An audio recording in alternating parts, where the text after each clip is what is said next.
Press ক্লাবে ওটা বলতে পারে, তারা দাবিটা তারা উত্থাপন করতে পারে। বা এখানে যারা বিশৃঙ্খলা তৈরি করতে চাচ্ছে, যারা সরকারের ব্যর্থতা, এবং সরকারের ব্যর্থতা তো অবশ্যই আছে, সেগুলি তুলে আসার জন্য এখানে বিভিন্ন ইয়েগুলি, স্টেক হোল্ডার গুলি কাজ করতেছে, বিপদে পড়বে। এবং তারা এই হাসিনা যেমন এই পরিণামের কথা চিন্তা করে নাই, এখন পরিণাম সে ভোগ করতেছে।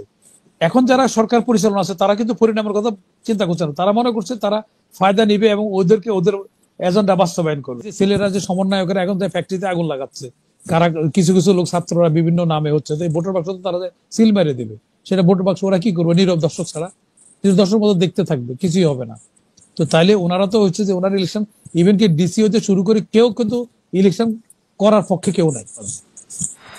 ব্যাপার হচ্ছে কি, এই যে একটা গুজব তৈরি হচ্ছে, একটা গ্যাপ তৈরি হচ্ছে, এটা না জানার কারণে এবং আইসিপিআর ব্যর্থতার কারণে, আইসিপিআর দুর্বলতার কারণে। কারণ এখানে অনেকে জানেন না যে ক্যান্টনমেন্ট এটা সংরক্ষিত এলাকা, এখানে সোশ্যালিস্ট দ্বারা সবসময় জানি থাকে। এখানে কোনো মিটিং মিছিল, কোনো মানে প্রসেশন, প্রতিবাদ প্রতিরোধ করে হঠাৎ করে কেন বললো আবার? না, এই জন্য তাদের দুর্বলতার কারণ হলো, কারণ এখানে রিটায়ার্ড অফিসাররা যখন রিটায়ার্ড হয়, তারা কিছু কিছু ব্যাপারে তাদের কিছু ইয়ে দেওয়া হয়, বাকিগুলি তাদেরকে ফান্ডামেন্টাল যে অনেকগুলি রাইটস আছে, যখন তারা যেহেতু তারা পেনশন নেয়, তাদের ফান্ডামেন্টাল রাইটস কিন্তু সবগুলি তারা পাবে না।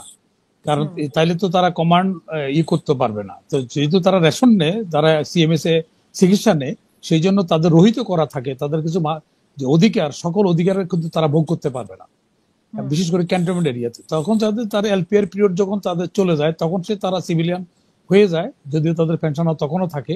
তারপরেও কিছু কিছু অধিকার তারা ভোগ করতে পারবে, সকল অধিকার তারা ভোগ করতে পারবে না। আর ক্যান্টনমেন্টটা অলওয়েজ এখানে একটা সংরক্ষিত এলাকা, এখানে সোশ্যালিস্ট দ্বারা সবসময় জারি থাকে, নতুন করে কোনো কিছু না। তো আইসিপিআর যদি এটা ক্লিয়ার করতো যে এখানে কিছু রিটায়ার্ড অফিসার, তাদের কিছু মানে ইন্ধনদাতা আছে, ইন্ধনদাতাদের কারণে বা তাদের জেনুইন কিছু মানে দাবিও তাদের আছে, তো জেনুইন কিছু দাবিতে আছে বা কিছু ইন্ধনের জন্য সেইখানে তাদের একটা জায়গা আছে, সেই জায়গা না দিয়ে তারা ক্যান্টনমেন্টের গেইটে তারা অবস্থান নিতে গেছে। তো যার পরিপ্রেক্ষিতে তখন যেহেতু ডিসিপ্লিনের স্বার্থে আর্মি ওই যে সুসুলির দ্বারা তাদের সবসময় আছে, এটা ক্যান্টনমেন্ট অ্যাক্ট অনুসারে, তারপরে ওই জন্য তাদের ওই জিনিসগুলো তারা বলছে, কিন্তু তারা সেখানে ক্লিয়ার করতে পারে নাই। তারা যদি ক্লিয়ার করতো যে এটা ক্যান্টনমেন্ট সংরক্ষিত এলাকা, এখানে কেউ দাবি দেওয়া নিয়ে মিছিল মিটিং করা যাবে না, তাইলে এই দুয়াশাটা সৃষ্টি হইতো না। আইসপিআর এর কারণে দুয়াটা সৃষ্টি হয়েছে। আমি আশা করি এই আমাদের এইসব বক্তব্যের পরে আইসপিআর ক্লিয়ার করবে ব্যাপারটা। আর যেখানে প্রেস ক্লাবে যেটা হয়েছে, প্রেস ক্লাবে ওটা বলতে পারে, তারা দাবিটা তারা উত্থাপন করতে পারে। বা এখানে যারা বিশৃঙ্খলা তৈরি করতে চাচ্ছে, যারা সরকারের ব্যর্থতা, এবং সরকারের ব্যর্থতা তো অবশ্যই আছে, সেগুলি তুলে আসার জন্য এখানে বিভিন্ন ইয়েগুলি, স্টেক হোল্ডার গুলি কাজ করতেছে। কিন্তু সেখানে যে স্টেক হোল্ডার গুলি কাজ করতেছে, এইটা সরকার পরিচালনা যারা আছে তারা ওয়াকিবল হাল কিনা জানি না, অথবা উদাসীনতা তারা কেন আছে, তারা এইগুলির ব্যাপারে তারা প্রতিরোধ ইয়ে করা, তারা এরা আগে থেকে জনগণকে সচেতন করা, তাদের যেটা দায়িত্ব, সে দায়িত্ব তারা করতে পারছে না। তারা অন্য অন্য কাজে, যেটা তাদের অপশনাল সাবজেক্টের মধ্যে তারা চলে যাচ্ছে, তাদের মেইন সাবজেক্ট যেটা আছে সেই সাবজেক্টের মধ্যে তারা থাকছে না। যার পরিপ্রেক্ষিতে গুজব সৃষ্টি হচ্ছে। এই গুজব কিন্তু গুজবে গজব হয়। এই যে জাতির জন্য একটা গজব হচ্ছে, এটা গজব সৃষ্টি হচ্ছে। কারণ এই গুজব কখন কোন দিকে কোন কে গুজব তুলে দেয়, সেনাবাহিনীর মধ্যে গুজব তুলে দিলে এ ধরনের ঘটনা অতীতে অনেক হয়েছে। তা আমরা আশা করি এটা জনগণকে এটা ক্লিয়ার করা উচিত, সরকারের তরফ থেকে প্রেস নোটের মাধ্যমে, স্বরাষ্ট্র মন্ত্রণালয় বা প্রতিরক্ষা মন্ত্রণালয় থেকে এটা ক্লিয়ার করা দরকার। তো এই রাষ্ট্রকে অস্থিতিশীল করার জন্য, এটা তো যে এনসিপিও তো তাদের অংশ না, ওই গেমেরই অংশ না, এটা তো বলা যায় না। কারণ এই যে এই রাষ্ট্রকে অস্থিতিশীল করার জন্য, এই রাষ্ট্রের জন্য যে বার্মা অ্যাক্ট করা হয়েছে, যে এই রাষ্ট্রের একটা অংশকে নিয়ে মিনারেল রিসোর্স যেসব এরিয়াতে আছে সেটা এটাকে করে আলাদা একটা খ্রিস্টান রাষ্ট্র করার জন্য দীর্ঘদিনের একটা পরিকল্পনা। সেই পরিকল্পনা হিসেবে অনেকগুলি বহুমুখী তাদের ইয়ে থাকে, প্ল্যান থাকে। এইটার মধ্যে আমাদের ইন্টারিম গভর্নমেন্টও যে এর মধ্যে নাই সেটা বলা যায় না। তারপরে এখানে এনসিপি যেটা হয়েছে, তারাও যেটার অংশ না, সেটাও কোনো নিশ্চিতভাবে বলা যাচ্ছে না। কারণ তাদের অ্যাক্টিভিটিস এখন দেখা যাচ্ছে তারা কিন্তু যেটা রাষ্ট্রের পক্ষে যে এইগুলি করার, রাষ্ট্র চুরি করার জন্য যত রকমের ফন্দি থাকবে তারা করবে, ডাকাতি করা করবে। বাড়িওয়ালা কি করবে? বাড়িওয়ালা কলাপসাল গেট দিবে, পাহারাদা রাখবে, ডাবল তালা লাগাবে। কিন্তু এখন যারা রাষ্ট্র পরিচালনা আছে তারা তো এগুলি দেখে নীরব। এখন যদি রাষ্ট্র পরিচালনা যারা আছে তারা যদি ওটার অংশ হয়, তাহলে তো সেখানে কে পাহারা দিবে? আমাদের দুর্ভাগ্য হয়েছে, আমাদের এখন জনগণ সোচ্চার হয়ে এই কথাগুলি সর্বস্বরে একই ইয়েতে তারা কথা বলা দরকার। এই জিনিসগুলি তাদের যে এই যে করিডোরের কথা যেটা বলা হইলো বলছো যে করিডোর তো এই রাষ্ট্রে এই সরকারের কোনো এখতিয়ারে নাই, কারণ রাষ্ট্রে ওনাদের শুধু রুটিন ওয়ার্ক করবে, ওনারা তো অন্য কোনো কাজের মধ্যে ওনাদের কোনো এটা এখতিয়ারে তারেক নেই। তারেক রহমানও তো আজকে বললেন যে এটা সংসদে হবে, এবং আগেও বলেছেন যে এটা সংসদের সিদ্ধান্ত। এইখানে নিশ্চয় তোমার অবগত আছে যে এইখানে তারেক রহমান বা অন্যরা বলার আগে আমি প্রথমে এই পয়েন্টটা নিয়ে আসছিলাম যে ওনারা রুটিন ওয়ার্ক করবে, ওনারা অপশন সাবজেক্ট যাবে না, মেইন সাবজেক্ট ওনার যেটা সেটার মধ্যে যাবে, সেটা যায় নাই। তারা ইলেকশন কমিশনে নিয়ে তাড়াতাড়ি দ্রুত যত হবে, না হলে ওই যে ষড়যন্ত্রটা হচ্ছে ষড়যন্ত্র তারা বাস্তবায়ন করে ফেলবে। এনারা যারা ক্ষমতা এখন আছে তারা রাষ্ট্র পরিচালনা তারা বিপদে পড়বে, এবং তারা এই হাসিনা যেমন এই পরিণামের কথা চিন্তা করে নাই, এখন পরিণাম সে ভোগ করতেছে। এখন যারা সরকার পরিচালনা আছে তারা কিন্তু পরিণামের কথা চিন্তা করছে না, তারা মনে করছে তারা ফায়দা নিবে এবং ওদেরকে ওদের এজেন্ডা বাস্তবায়ন করবে, কিন্তু বাস্তবতা হলো তারা এটা সাকসেস হবে না। বরঞ্চ তারা নিজেদের এটা তারা হুমকির মধ্যে চলে যাচ্ছে, তারা অনিরাপদ হয়ে যাচ্ছে। তারা তাদের না দেশে জায়গা হবে, না অন্যরা তাদেরকে প্রোটেক্ট করবে। হাসিনাকে তো প্রোটেক্ট করে নাই, হাসিনা তো পালাইতে হয়েছে। হাসিনার এত বড় একটা সংগঠন, তো এত সংগঠন পড়ার তো সে কিন্তু এখানে থাকতে পারে না, তার দল এত কর্মী এত কিছু, কেউ তো তারা প্রোটেকশন দেয় না, দিনের শেষে তো কেউ দেয় না। এটা খালেদা জিয়ারও দেয় না, একটা ট্রাক দিয়ে তাকে বাসা থেকে বাইরেতে দেয় নাই, কিন্তু তার এই সমর্থকরা এত সমর্থক কোটি কোটি সমর্থকরা কি করলো? তো এখন তত্ত্বাবধায়ক যারা আছে, ইন্টেরিয়াম গভর্নমেন্ট যারা আছে, তাদের এটা বোঝা উচিত যে তারা টাইমিং তারা আসছে, তারা একটা এজেন্ডা নিয়ে একটা রুটিন ওয়ার্কের জন্য আসছে। তারা তারা কিন্তু বহুমুখী, তারা বিভিন্ন জায়গায় তারা করে ফেলতেছে তাদের, যেটা তাদের এখতিয়ার নাই। এবং এটা তারা যে কাজগুলি করতেছে এই কাজগুলি ভবিষ্যতে আপনার চ্যালেঞ্জের সম্মুখীন হবে। এখনো যদি কেউ কোর্টে যায় যে এই সরকারের, তাহলে এই সরকারের অস্তিত্ব হয়ে থাকে না, সরকার অবৈধ হয়ে যায়। কারণ ইতিমধ্যে হাইকোর্ট থেকে তত্ত্বাবধায়ক কিন্তু বলবৎ হয়ে গেছে। তো তত্ত্বাবধায়ক দুইটা সিস্টেম একসাথে বলবৎ থাকতে পারে না। এখন তাদেরকে কি করতে হবে? তাদেরকে নতুন করে আবার শপথ নিতে হবে। শপথ নিতে গেলে এখন দেখা যাচ্ছে শপথ না নিলে কিন্তু এদের কর্মকাণ্ড সবগুলো অবৈধ হবে। তো এখন এরা এরা জানাশোনার পরও, এই কারণ এরা জানাশোনার মানে এরা কনসিকুয়েন্সের কথার জন্য তারা প্রস্তুত না, এই কনসিকুয়েন্সের ব্যাপারে তারা ওয়াকিবল না আমার মনে হয়। কারণ হাসিনা যেমন তার কর্মকাণ্ড শেষ দিকে যে কর্মকাণ্ডগুলি করছে, কর্মকাণ্ড যদি এই পরিণতি হবে জানতো, তাহলে হয়তো এই কাজগুলি সে করতো না। অনুরূপ ভাবে বর্তমান ইন্টারিয়াম গভর্নমেন্ট তারা পরিণামের কথা চিন্তা করছে না, কত কত ভয়াবহ তাদের জন্য ফিউচার অপেক্ষা করতেছে। সুতরাং তাদের এখনো সময় আছে, সাবধান, সময় থাকতে তাড়াতাড়ি ইলেকশন দিয়া জনগণের ক্ষমতা জনগণের কাছে হস্তান্তর করলে অন্তত এই যে ষড়যন্ত্রগুলি হচ্ছে এটা থেকে কিছুটা হলেও নিষ্কৃতি পাওয়া যাবে। তো যে এই যে কলিমুল্লাহ ভাই যেটা বললেন, পাকিস্তানের সাথে এই যুদ্ধ হওয়ার পরে ইন্ডিয়ার 70,000 কোটি টাকা শুধু অন্য রুটে বিমান চালানোর জন্য, পাকিস্তান থেকে ইজি হয়। হ্যাঁ, আমরা যেমন কোনাচ্চা বলি, কোনাকুনি চলে ওইভাবে চলে, ওই রুটে গেলে তাদের 70,000 কোটি টাকা তারা পিছাই পড়ছে, তারা শুধু খালি এই যে রুট পরিবর্তন করার জন্য।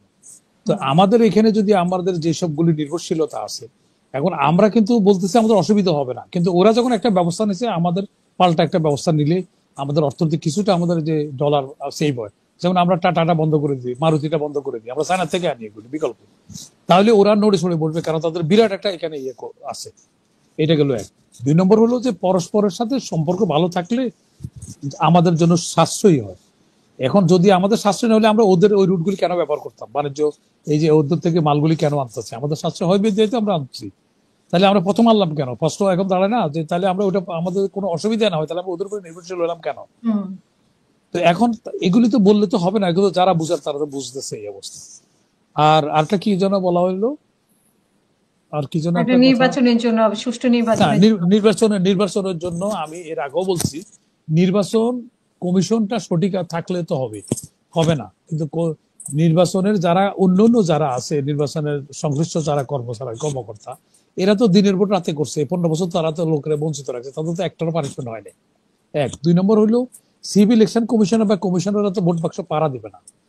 ধরা যাক উপজেলা চেয়ারম্যান ইলেকশন হবে, গ্রামগঞ্জে ভোটের বাক্স যাবে, পুলিশের এখন যে অবস্থা, পুলিশের একটা কয়দিকে কোর্ট পর্যন্ত নিতে পারছে না নিরাপত্তা দিয়া, তাহলে সেখানে ভোটের বাক্সগুলো কে রক্ষা করবে? এটা কি সিভিল ইলেকশন কমিশন নাসিরুদ্দিন সাহেব রক্ষা করবে? এটা তো ওনার কামও না। এটা হলো পুলিশের সহায়তা লাগবে, আনসারের সহায়তা লাগবে। তারা কি ঠিক পজিশনে আছে? তাইলে এখন এই যে ইলেকশন কমিশন যে উপজেলা বা করতে ইউনিয়ন পরিষদের নির্বাচনটা করতে চাচ্ছে না, কিন্তু সব বিভিন্ন পার্টি চাচ্ছে ওই ইলেকশনটা করার জন্য।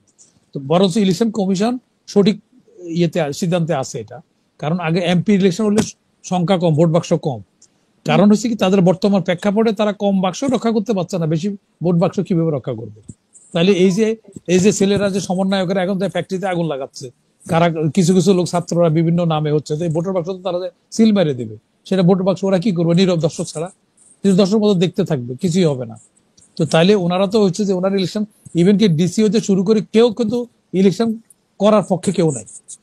সবার সাথে আলাপ করছে, ওনারাও আলাপ করতেছেন, আমাদের কাছে তো খবর আসতেছে, আমরা দেখতেছি, কিন্তু ওনারা নিজেরাই চিন্তিত, নিজে চিন্তিত হচ্ছে ভোটের বাক্সটা ফাড়া দিবে কিভাবে, ভোটের ব্যালট পেপারটা নিয়ে যাবে কিভাবে, ওখান থেকে রাস্তা লুট হয়ে যাবে। কারণ যদি একটা কয়েদি রাষ্ট্রের রাষ্ট্রের কাছুরেই থাকাকালীন তার নিরাপত্তা দিতে পারছে না, তো ভোট বাক্স পর্যন্ত যে মফস্বলে নিয়ে পুষবে, সেটা পথে যে ভোটের বাক্সটা নিয়ে যাবে না, এটার কি গ্যারান্টি আছে? এবার কে প্রোটেক্ট করবে সেটা? আর এই বর্তমান গভর্নমেন্ট তো ইলেকশন করুক, ডিউ টাইমে করবে সেটা চাচ্ছে না, কারণ তারা দীর্ঘায়িত করতে চাচ্ছে, যার ফলশ্রুতিতে তারা ইলেকশন কমিশনার কে অ্যাক্টিভ করার জন্য যা যা করণীয় প্রয়োজন সে কোনো ব্যবস্থায় তারা নেয় না, শুধু খালি কয়েকজন লোক ভালো লোকের নির্বাচন দিচ্ছে। তো তারা তো মেন কাজ এটা না, কমান্ডার যদি ঠিক থাকলে তো হবে না, সোলজাররা তো কোপারেট করতে হবে। তাহলে এগুলি হচ্ছে কেন বিভিন্ন জায়গায়? তো সেই জন্য এখন প্রথমত কথা হলো এটা খোলাসা করা দরকার, জাতীয় গোল টেবিলে ডাক দেওয়া দরকার, ডাক দেওয়া সমস্যা কোথায় আছে সবাইকে এখানে গোপন না রাখা সরকার খোলা মনে সব পার্টিদের গোল টেবিল সুশীল সমাজ সবাইকে আনা, ডাক দিয়া তাদের সমস্যাটা কোথায় আছে, এই সুশীল সমাজ বা অন্য অন্যরা স্টেক হোল্ডাররা যারা কি কি হেল্প করতে পারে সবার কাছে খোলাসা করলে, সবাই মিলে যদি আমরা এটা করি, তাহলে আমরা ডিউ টাইমে ইলেকশনও করা সম্ভব, সবকিছু সম্ভব। তো সেখানে সরকারের উচিত ইমিডিয়েট একটা গোল টেবিল ডাকা, সকল পার্টি সুশীল সমাজ সকল শ্রেণীর লোকজনের ডাকে একটা গোল টেবিল ডাকো, ডাকে পরামর্শ চাক যে আমাদের এই সমস্যা আমরা ফেস করতে পারছি না, আপনারা কিভাবে আমরা সমস্যা সমাধান করতে পারি, আপনারা আমাদের মতামত দেন, সেই মতামত অনুসারে আমরা কাজ করব। তো কাজ করলে সবাই মিলে কাজ করলে এইগুলি যত সমস্যা যত পাওয়ার সমস্যা সমাধান করা সম্ভব। কারণ আমরা জাতিকে আমরা হতাশা নিতে চাই না, কারণ হতাশ হইলে তো চলবে না, জাতিকে চরম অবস্থা খারাপের মধ্যে আমার আশার আলো দেখতে হবে, নাহলে আশা আছে দেখি তো মানুষ বেঁচে আছে, না তো দড়ি করছে অভাব পড়ে যাচ্ছে সমাজে। তো সুতরাং আমাদেরকে আশা নিয়ে ব্যস্ত হবে, আশা দেখাইতে হবে। দেখাবে কারা? দেখাবে সরকার, দেখাবে ইউনূস সাহেব দেখাবে। এখন নিজেই উনি হতাশ, আমার মনে হচ্ছে ওনার কার্যকলাপ ওনাকে নিজেরই হতাশ মনে হচ্ছে। তো সুতরাং আমি অনুরোধ করব, দয়া করে স্যার ডাক দেন, সমাধান যত মুশকিল তত আসান। এমন কোন সমস্যা নাই যে সমাধান নাই, পৃথিবীতে আল্লাহ সমাধান দেয় নাই, সমাধানের লোককে খুঁজতে হবে আপনাকে। এইসব ডাফাতদেরকে নিয়ে পরামর্শ করলে আপনি আরো নিজেও বিপদে পড়বেন, রাষ্ট্রকে বিপদে ফেলাবেন। ধন্যবাদ। ধন্যবাদ।